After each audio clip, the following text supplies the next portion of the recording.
Ice, ice, baby!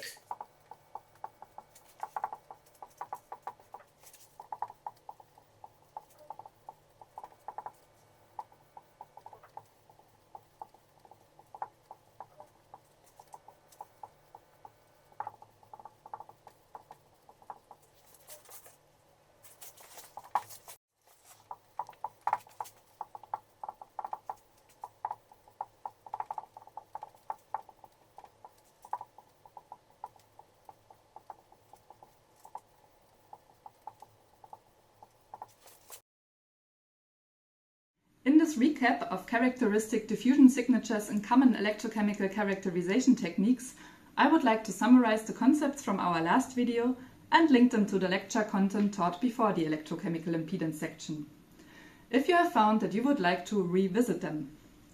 Let's have a look at the experimental conditions we had chosen and what we can expect when we probe such an electrochemical system with different kinds of potential perturbations. Note also the terminology we use to assign these conditions to general, typically distinct cases.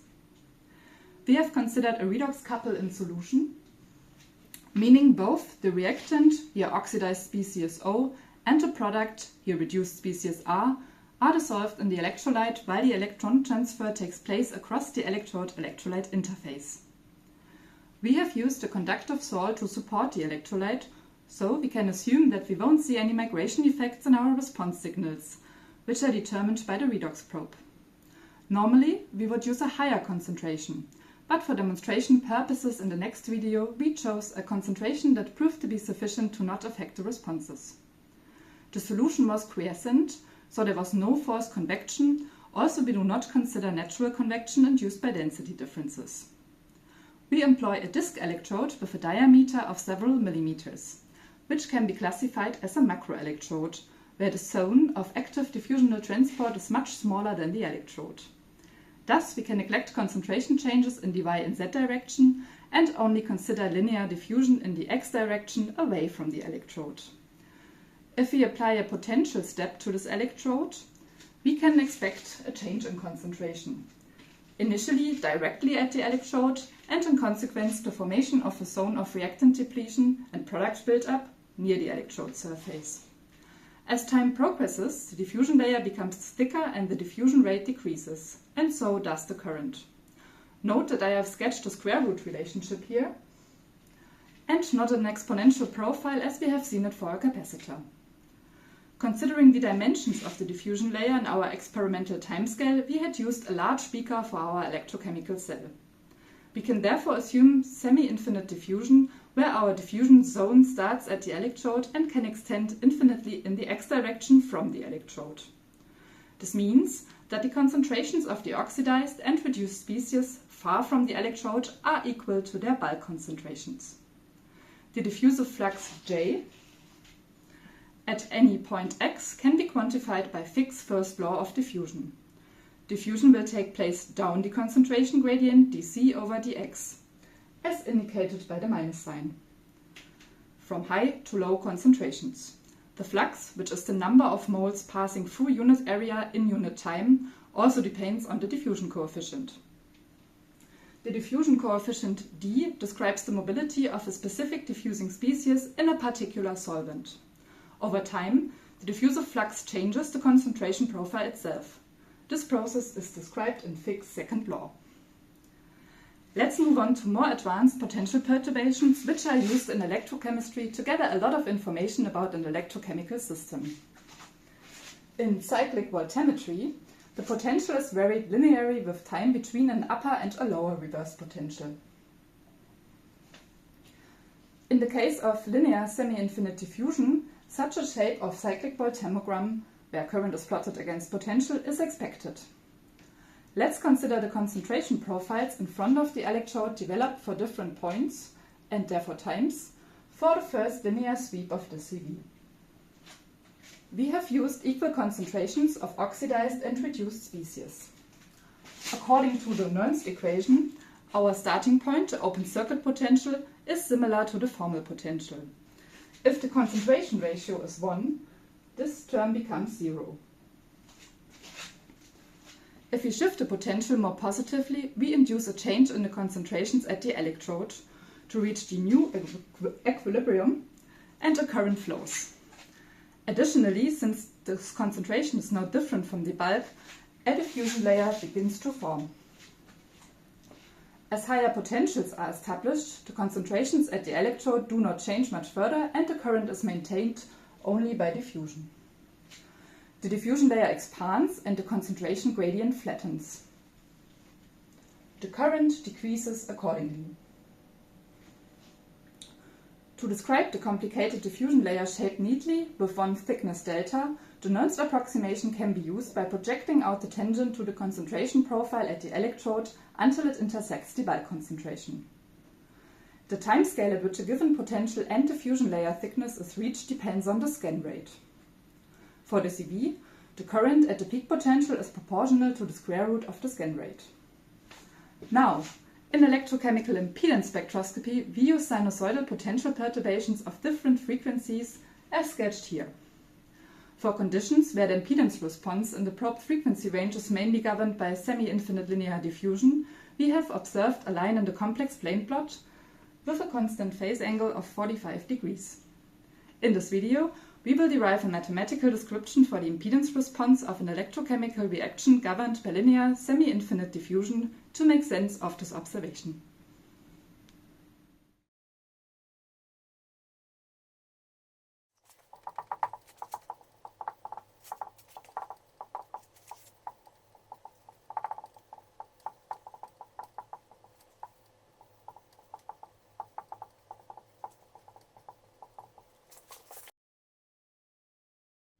Hello and welcome to this video.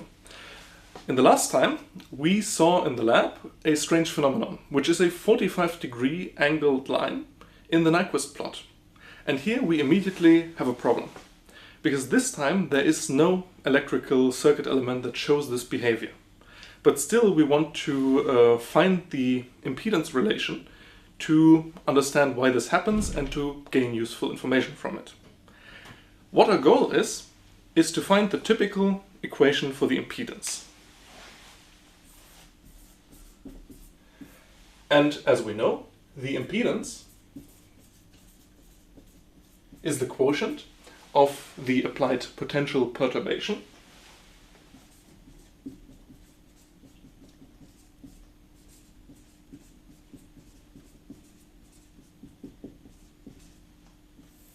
and the resulting current response.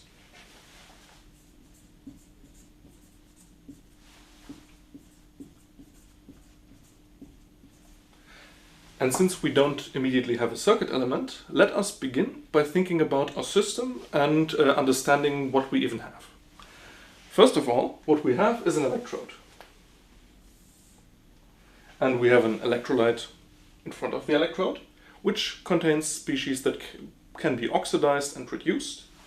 So what we have is, for example, an oxidized species, which can react at the electrode to a reduced species and take up N electrons.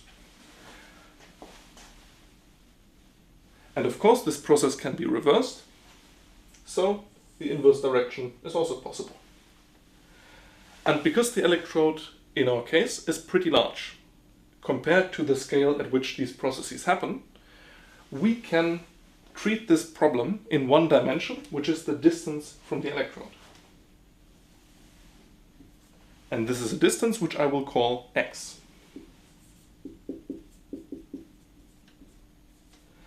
And here at the electrode, x is 0, and then basically into the electrolyte, x is open in this case.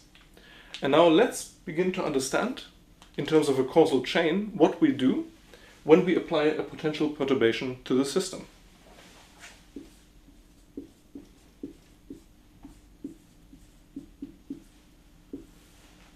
The first thing that happens is we apply the potential perturbation.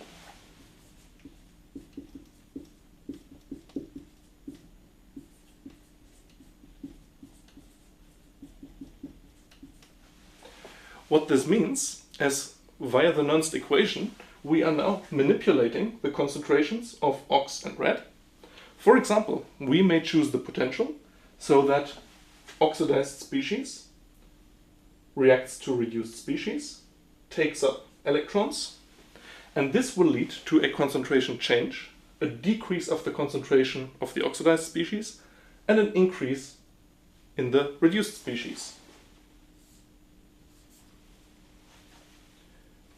So a concentration change results.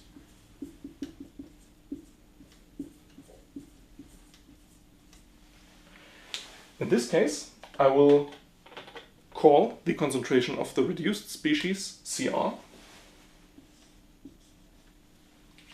and of the oxidized species CO.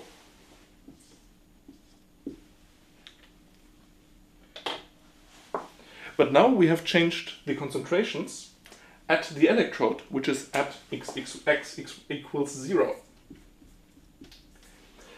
And what this means is the concentration of the oxidized and reduced species far into the electrolyte is still the same. It couldn't change instantly. So there is still a concentration here. And now it's different than in the bulk at the electrode. So now we have a concentration gradient. And because we decrease the concentration of the oxidized species, more will diffuse towards the electrode, and conversely, reduced species will diffuse into the bulk electrolyte. So because of this concentration change, now we have diffusion.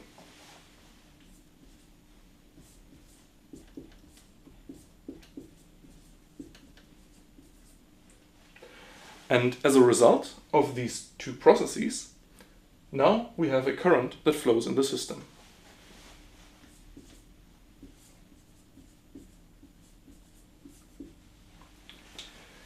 Now that we have our basic chain set out, let's look more detailed at what we actually do to the concentrations and which steps we take to manipulate the system. Before we begin, what we have in terms of a diagram of concentration over distance from the electrode is a situation where we just have the bulk concentrations.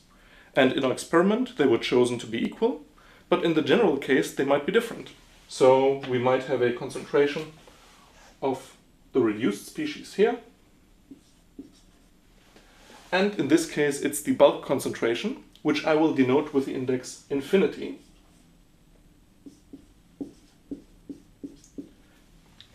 And just as well, there will be a concentration of the oxidized species, which again is equal to the bulk concentration. And this happens at the beginning of the experiment. We have done absolutely nothing to the system yet in terms of the potential. We have T0 equals 0. Now, the first thing we might do is choose a potential to apply to the electrode. And this means that we now manipulate the concentrations of oxidized and reduced species via the Nernst equation. And so we will get a different concentration here than in the bulk.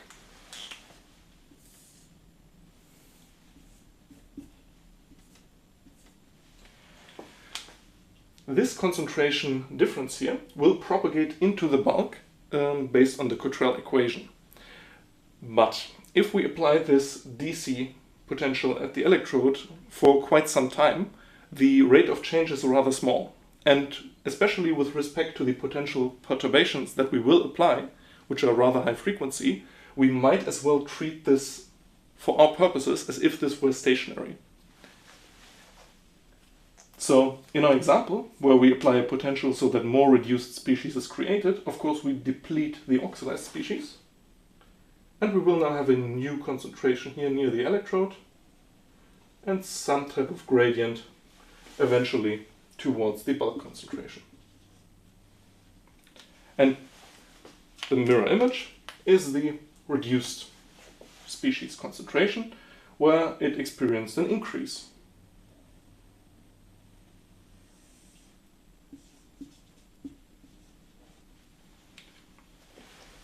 Now, this kind of changed state where we have a DC potential that governs altered concentrations near the electrode is what we will call a DC operating point. And this operating point is established at some point after we start the experiment, T1 greater T0.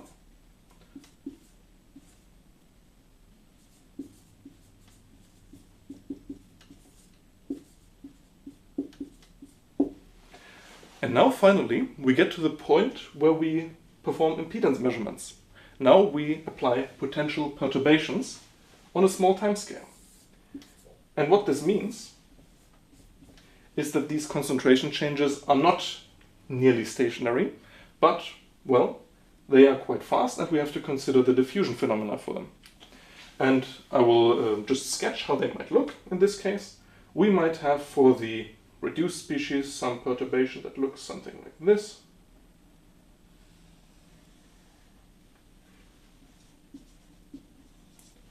Not affecting the bulk concentration and well within where we have our DC operating region.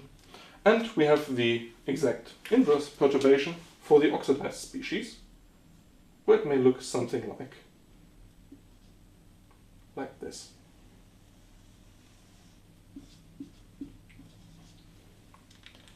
And this should happen at a time where this operating point has been applied for quite some time.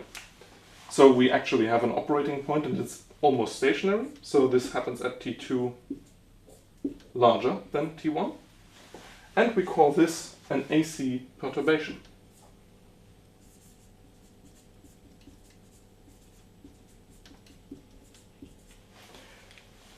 And with that, now let's take a look at how we can describe the diffusion phenomena that we must consider here. For diffusion, what we will assume is a linear relationship between the steepness of the concentration gradient and the flux of species that are transported via diffusion. And what this means is, let us just take the concentration profile that I just sketched here, for example, for the reduced species.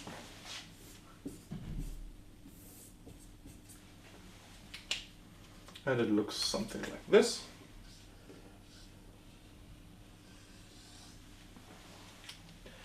And at any one point here, I can determine the steepness of this gradient by taking the tangent, for example here. And this will govern the flux.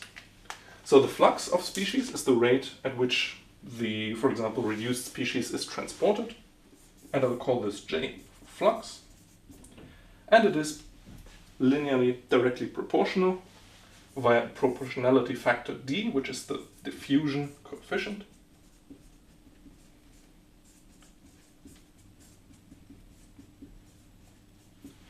To the steepness of the gradient, which is the derivative of the concentration dC with respect to x.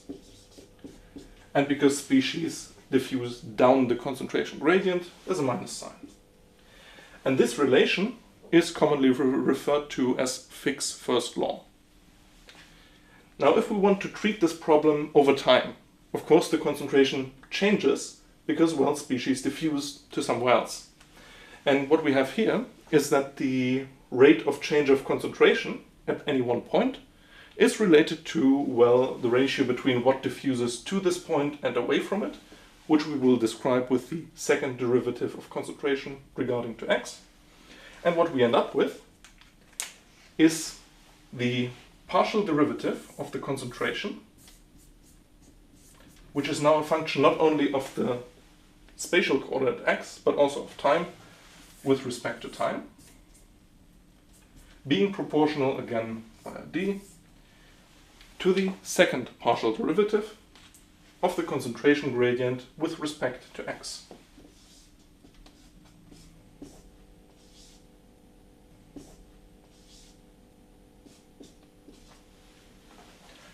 And this relation is commonly referred to as Fick's second law. And now that we have these relations, we can move on to describe the system mathematically. But before we do this, let's just get a sneak peek at what these concentrations will behave like by performing a simulation and just looking at the concentration profiles.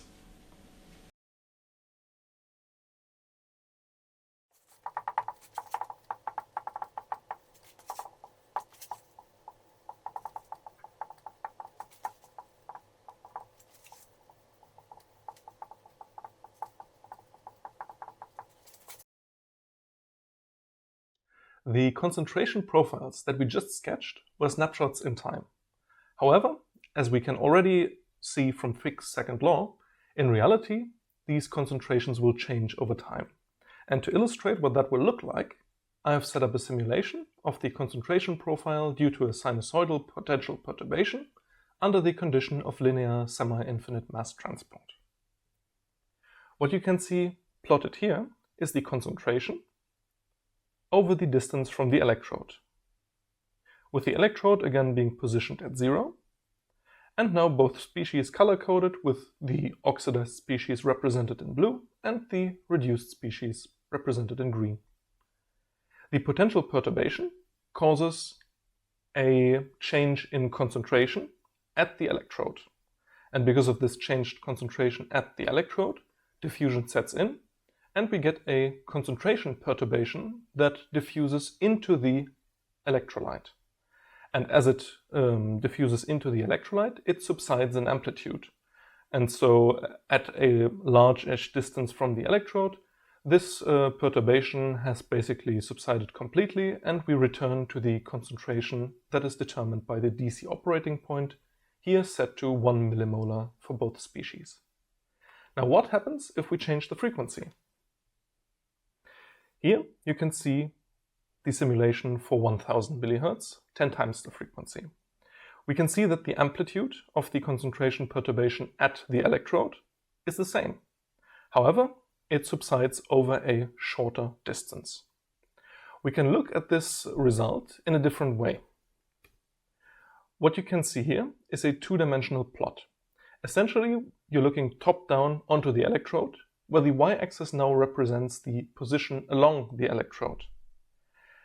We have ignored here any kind of phenomena at the edge, at the very end of the electrode, because for a large enough electrode, we can still describe the behavior of the entire electrode under the assumption that we only calculate any concentration differential in this direction. The x-axis stays the same. It is still representing the distance from the electrode, with the electrode at 0. Now, in a distance from the electrode, you can see the concentration of the oxidized species color-coded in green. And more reddish colors stand for higher concentrations of the oxidized species, and more bluish colors for lower concentrations of the oxidized species. And you can see very well the result that at low frequencies, these concentration perturbations extend further into the electrolyte as they subside. This can be found also for intermediate frequencies like 500 MHz. And basically, as a take-home message, what we have is a relation to the frequency of the potential perturbation. As the frequency of the potential perturbation increases, the distance to which any meaningful concentration perturbation of the species extend decreases. However, the amplitude of the concentration perturbation at the electrode at position 0 stays the same. Now let's return to the whiteboard and have a look at the mathematical derivation of these results and how we can describe them.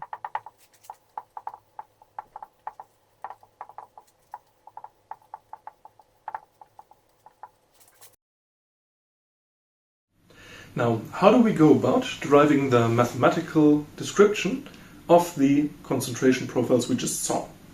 For this, there's two things we mainly have to do. The first thing is to find a viable description of the variables that we are about to use. And the second part of the derivation will be to find the equations that govern the relations between them.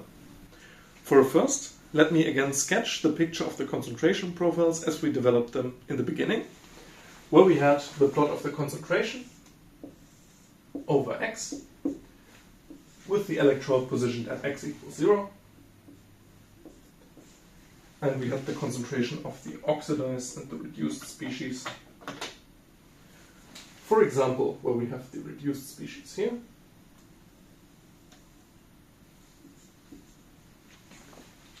and the oxidized species here.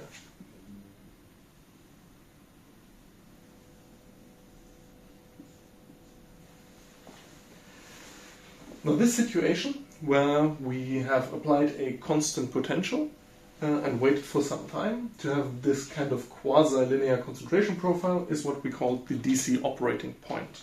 And I would like you to remember that part. So here in this area we have the DC operating point.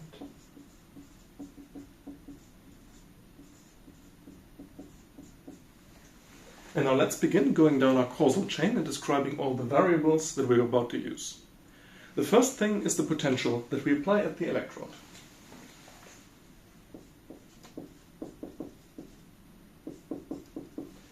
We'll name this potential E, and it is equal to, first of all, a DC operating point potential. And then, on top of that, we will add some perturbation. And I've called this previously the AC alternating current perturbation.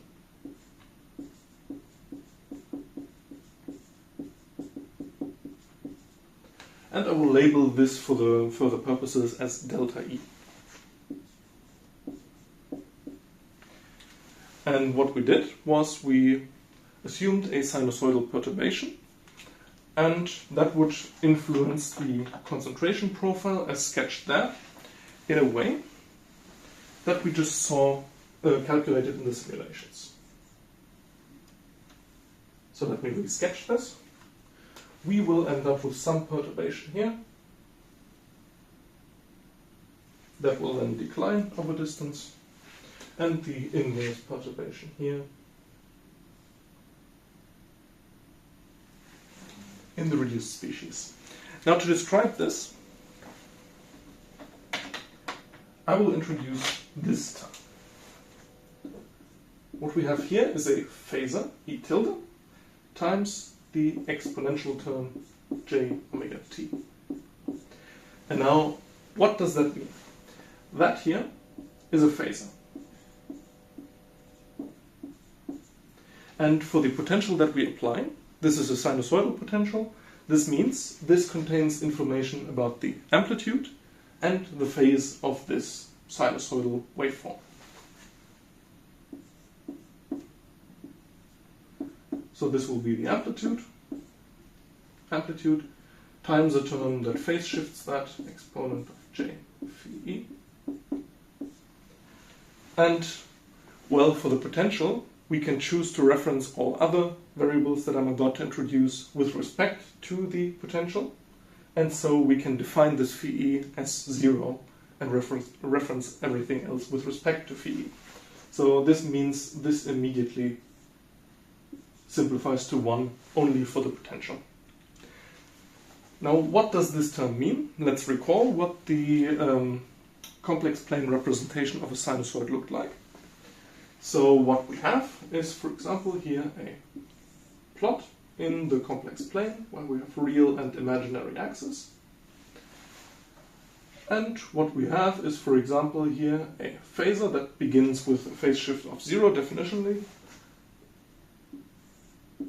and over time that rotates in counterclockwise direction.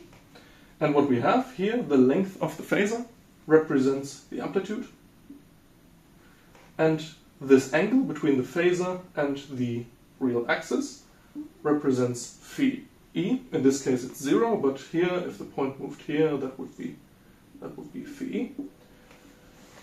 And this exponential term, j omega t, means that this point will rotate with the circular angular frequency of omega. And now, if you recall, we apply a sinusoidal perturbation, and the amplitude of the sinusoidal perturbation can be recognized by looking at the projection onto the imaginary axis. Here, in this case, 0 at the initial point. Later, for example, here, this height. And what this ends up with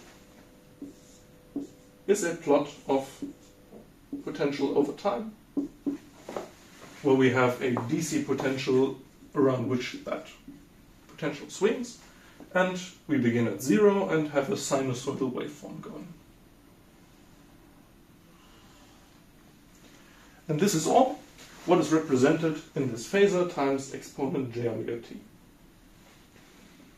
Now let's move along and have a look at what this potential perturbation causes in terms of concentrations. In our causal chain, if you recall, we had the potential influencing what concentrations are present in front of the electrode. So let's now go into the concentration of the oxidized species.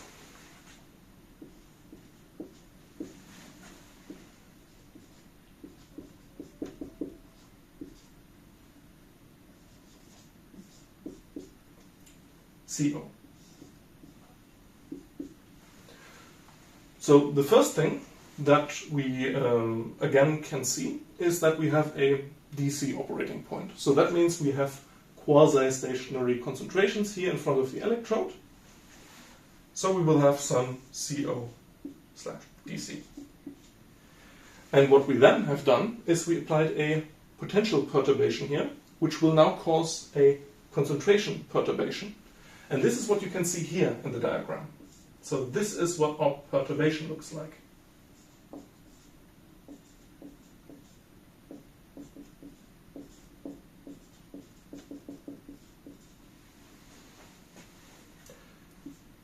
Now let's model this again similarly. What we have here is a phasor, CO, with a tilde. And now we need to consider seriously what that actually represents. Because things are about to get more complicated than with the potential. Because with the potential, what we do is we apply the potential only at the electrode. But our concentration, as we just saw in the simulation, will extend all the way into the solution. So we need to take notice of this fact in our representation here.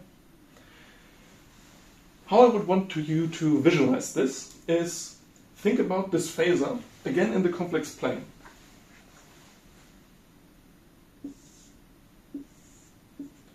We'll have a real axis and an imaginary axis. And what we might have is, well, it could be phase shifted now, some point representing this concentration here. Where we have an amplitude CO.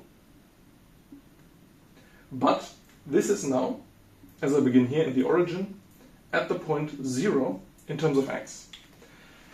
And what we need to take hold of now is that this concentration varies with x. And what we actually introduce by doing this, as we go into the electrolyte, we introduce a new axis into this representation, and this axis goes into this direction. It's a third axis in our plot. And what this means is now we have potentially, at different points in x, different phasors that we must represent. So for example, at a point x1, this might be for example 1 millimeter into the solution, we can have a different phasor representing where the concentration is. It is different in magnitude, it could be different in phase. So for example, this point could now be here. And at each and every single point on the x-axis, we have different phasors representing this concentration of the oxidized species. And each of them have a different amplitude and a different phase. So now we can't just take the amplitude, a simple amplitude, we have to take a complex number to represent this. So this will mean that we need a CO, and I will write this for the complex number here, and this will be a function of x.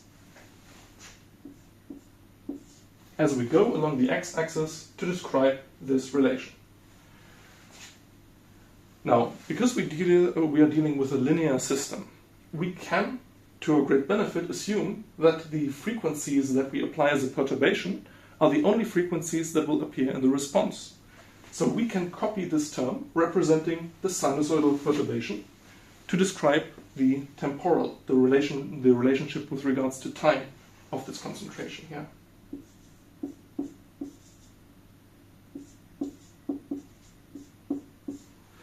But remember the trick with setting the phase to 0 that we did for the potential. We cannot do that in general for other terms. They might be phase shifted with regards to the potential. This is something, the phase shift we have to calculate. We can't assume that it is 0. So we have to still keep going with the phase term phi CO, but we can multiply this also into this phasor C tilde, and what we end up with is a term that is the exponent J phi CO. And this is what is meant by this CO tilde. And taken together, what we get here, this entire term, where we now have this complex relation between the distance from the electrode, the phase shift, and the time, is what will be our AC perturbation delta CO.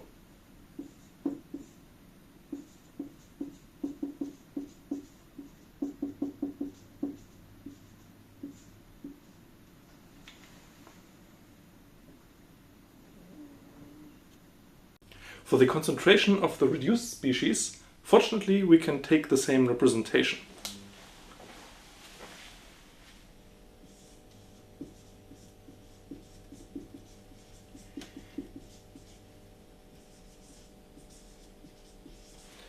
So once more, we have CR composed of a DC operating point, CR DC, superimposed with CR tilde, that now contains the X dimension and this complex phase shift, times EXP J omega T, the rotation. And finally, for the current also must flow through the entire electrolyte. It is the result also of these concentration perturbations. So we will again have to take the analogous representation. But fortunately, later on in our calculations, we will really only ever care about the current that flows through the interface at x equals 0. So for now, we take on this representation, but remember, in the end, we will probably not have to deal too much with it.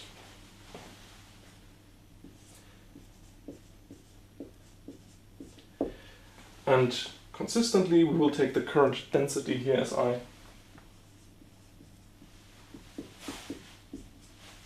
which will be I equals the steady state current density, dC, superimposed with the perturbation, which is now consistent of the complex current, this phasor here, times EXP J omega T.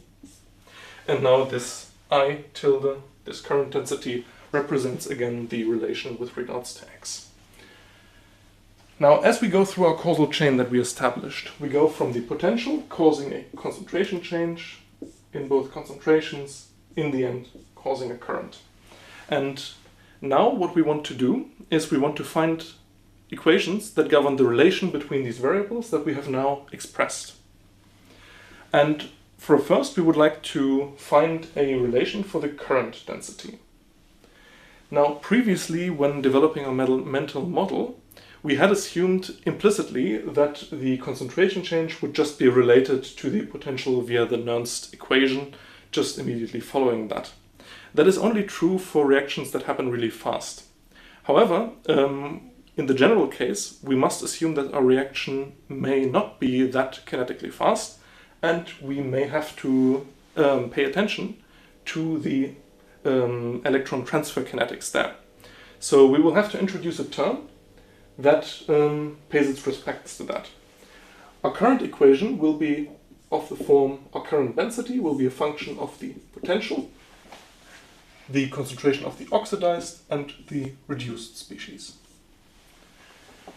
Now, if we think about what that influence of the electron transfer kinetics might be, I would best illustrate this with a sketch again of the concentration. So if you think about this, we have a concentration plot similar to this one, where we think about, for example, the concentration of the oxidized species, which may, under Nernst conditions, where the reaction is really fast, express itself something like this. I deliberately exaggerate the perturbation now. But if the reaction isn't infinitely fast, then that could mean that this concentration change in this direction here is limited also by the heterogeneous rate constant of this reaction. So what that means is the perturbations might be less in magnitude.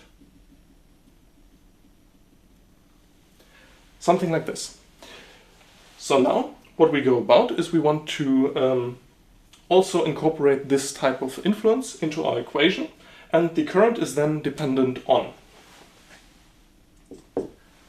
well, first of all, n times f, because, well, the more electrons per reaction are transferred, the higher the current. And now we multiply this with a term, the backward rate constant, k backward,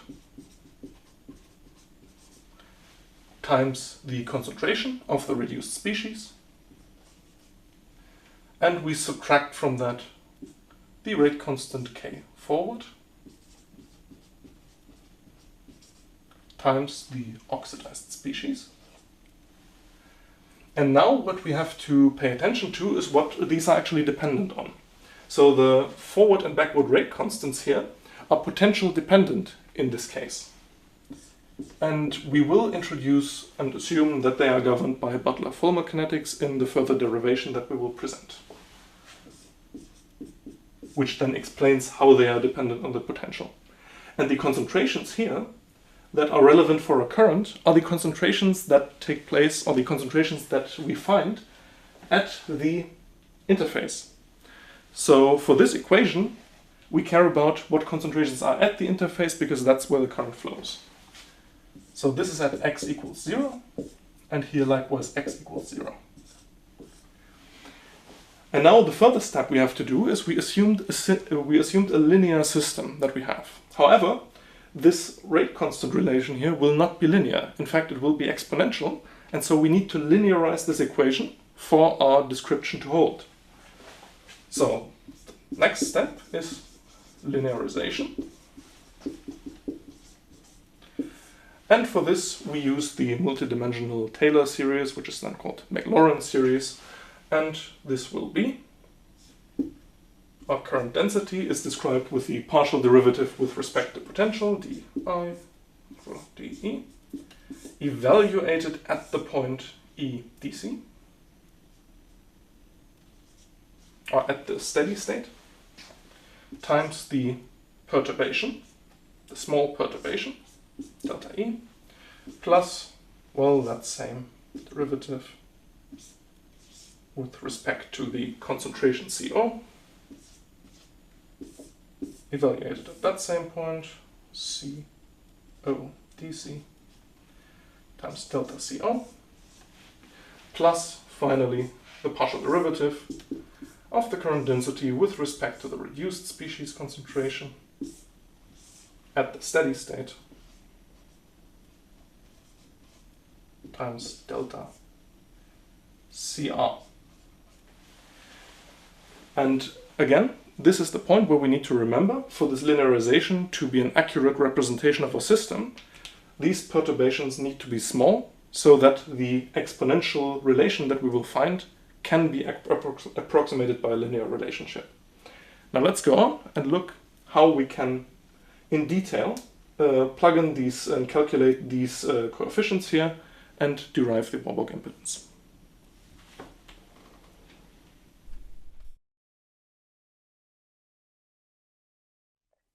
Now let's have a look at the mathematical solution for the impedance in the case of semi-infinite linear mass transport. In this PDF, I will point with my cursor here to the particular equation I will be talking about at any one time.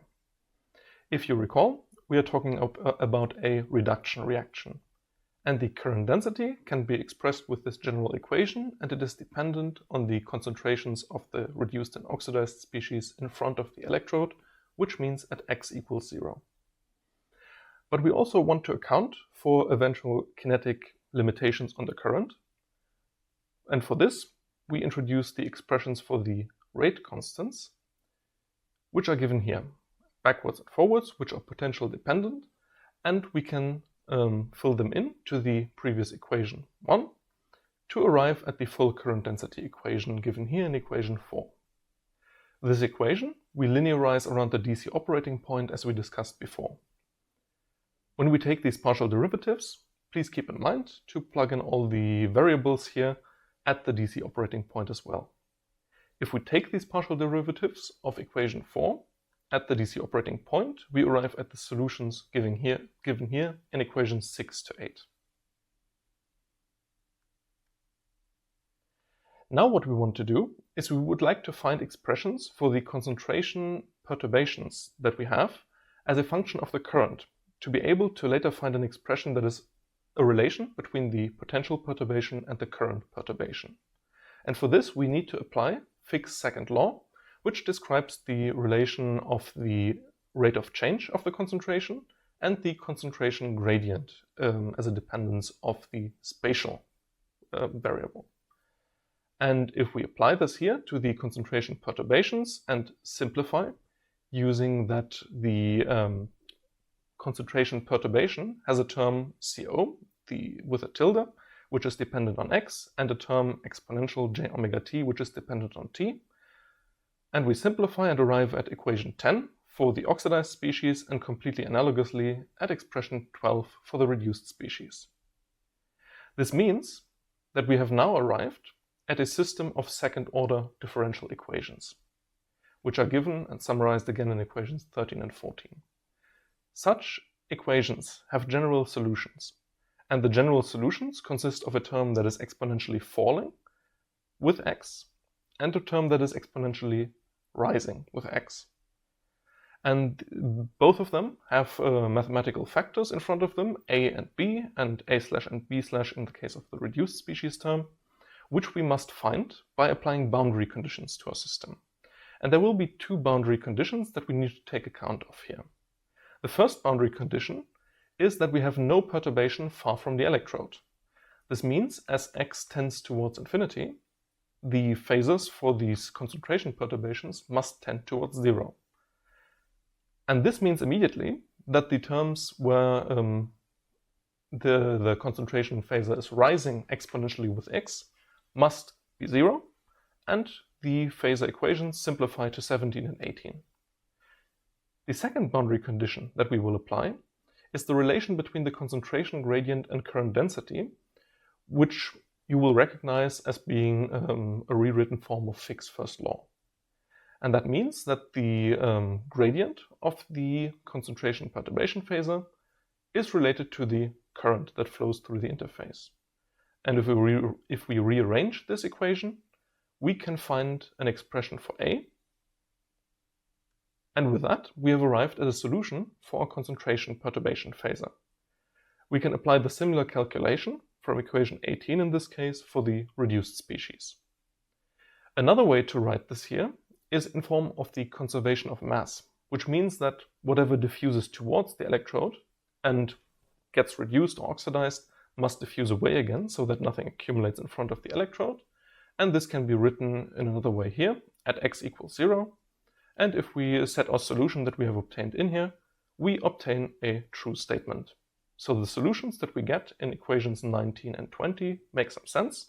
And as you see, the phasors of the concentration perturbation are dependent on x and falling exponentially with x. Now that we have this relation between the concentration perturbation and the current phasor, we can go back to our initial linearization. And if we return here, you will find that we have expressions for the partial derivatives calculated in the previous equations above, 6 to 8. And now we also have the relation given between the perturbations of the concentration and the current. And if we set this in here and simplify and rearrange so that we get an expression of the perturbation of the current and the potential, we get the impedance equation, which is the potential perturbation phasor divided by the current perturbation phasor. And as you can see, we can further simplify this. Because we are interested at the impedance at the electrode, the coordinate x we will set to 0. This means that these exponential terms here will simplify to 1, and we arrive at our final expression, for the impedance E perturbation divided by I perturbation. This term has two components. One component, the 1 here in the numerator, does not contain the information about the diffusion, and we can represent this as basically the charge transfer resistance. The second part is the so-called Warburg impedance, which contains the information and is proportional to the square root of j omega and the diffusion coefficients. This contains the information about how the diffusion and the mass transport affects the impedance. Thus, finally, we have achieved our desired result. We have found an expression that governs what the impedance looks like in the case of semi-infinite linear mass transport, when we also account for kinetic hindrances of the current.